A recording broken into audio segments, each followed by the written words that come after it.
Hello. Today's topic is figure of speech. The next part, in which just we will learn about anaphora, refrain, repetition, etc. Let's come to the topic.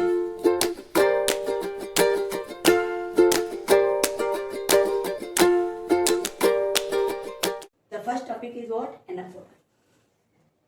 आप लोगों को इसमें बड़ा ही confusion रहता है कि anaphora है क्या, रिफ्रेन क्या है, रेपिटेशन क्या है, क्योंकि तीनों जो फिगर ऑफ स्पीच है all three are just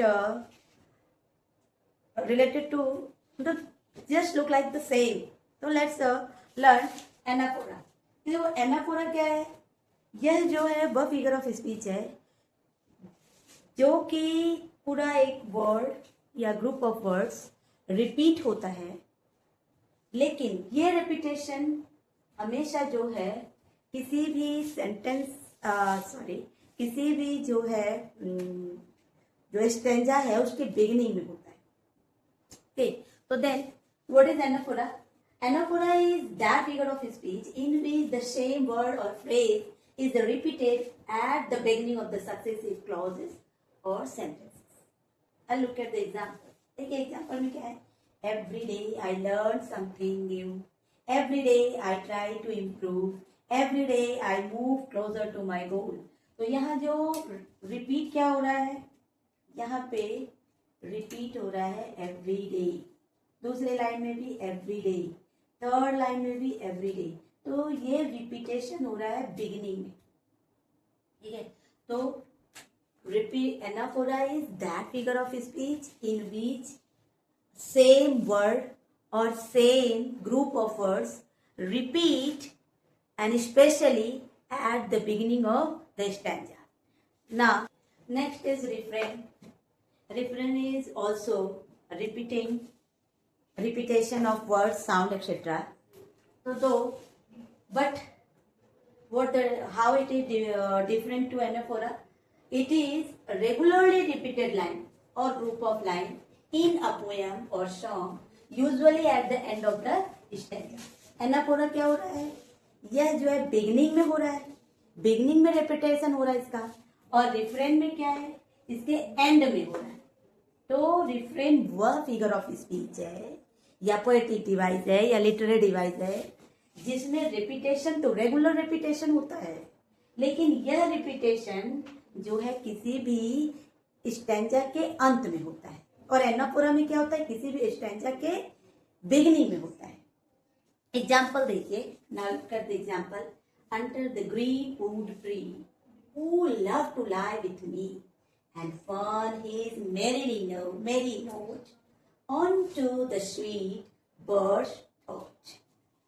come hither, come hither, come hither. तो here come hither, come hither, come hither, ये रिपीट हो रहा है. और जो ये रिपीटेशन हो रहा है यह जो है स्टैंजा के लास्ट में हो रहा है. तो दो it is refrain. Next is what? Repetition. It is a figure of speech as you know about that. तो it is such type of figure of speech which has repetition of word, phrases and idea for emphasis or effect, and it can appear anywhere in a piece of writing or a song. तो repetition वह जो है figure of speech है या poetic device है या literary device है जिसमें रिपीटेशन वर्ड का, फ्रेज का, आइडिया का होता है और जो है मतलब पोयम में अपना इफेक्ट डालने के लिए पोएट इसको यूज करता है. मतलब उसके माध्यम से बार बार रिपीट करता है तो उसके माध्यम से वो कोई मैसेज भेजना चाहता है रीडर को, तो रीडर के लिए. तो और लेकिन ये एनाफोरा और रिफरेंस से डिफरेंट कैसे है कि रेपिटेशन जो है यह बिगनिंग में भी इसका रेपिटेशन हो सकता है, यह बीच में भी इसका रिपीटेशन हो सकता है और एंड में भी हो सकता है. तो इसका रेपिटेशन कहीं भी हो सकता है, बाउंडेड नहीं है. एनाफोरा क्या है? बिगनिंग में रिपीट होगा. और रिफ्रेन क्या है? यह स्टैंजा के एंड में जो है रिपीट होगा. आइए देखते हैं एग्जाम्पल क्या है. Like that, alone alone all alone. ठीक है, अब यह जो है ये लाइन स्टैंजा की लाइन है तो ये जो लाइन है वो कहीं भी रिपीट हो सकती है। दूसरा देखिए, swim swim water falling of your skin. तो ये लाइन भी जो है कहीं भी रिपीट होगी, या रीडर के ऊपर अपना प्रभाव डालने के लिए। Next is oxymoron. In Hindi just we know it, विरोधाभास। It is a figure of speech, that type of figure of speech in which just we use two opposite words and that two opposite words make a new meaning. Like that, when two opposite words are put together, put together to make a new meaning, that such type of figure of speech is known as oxymoron. जब जो है oxymoron वह अलंकार है इसमें दो जो है अपोजिट वर्ड्स को एक साथ यूज किया जाता है, और ये अपोजिट जो वर्ड्स हैं एक साथ होने के बावजूद भी एक अलग जो है मीनिंग देख रही, तो उसको ऑक्सीमोरन कहा जाता है। Just look at the example here. It is an open secret. Open क्या होता है भाई? ओपन और सीक्रेट दोनों तो अलग है ना।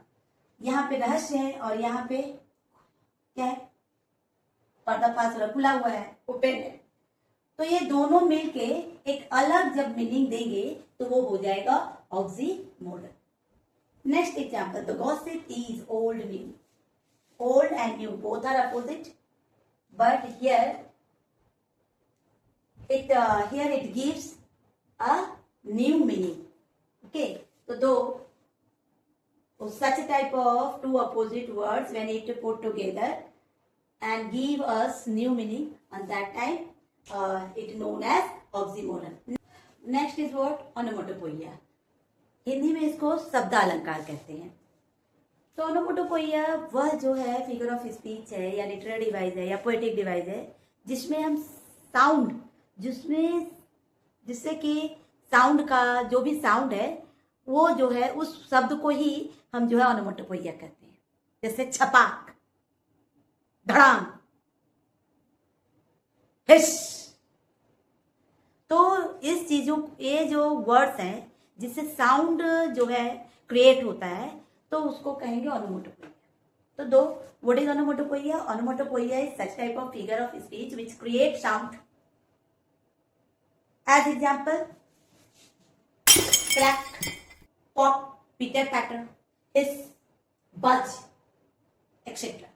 I think all of you follow up to it. Next to next. Bye.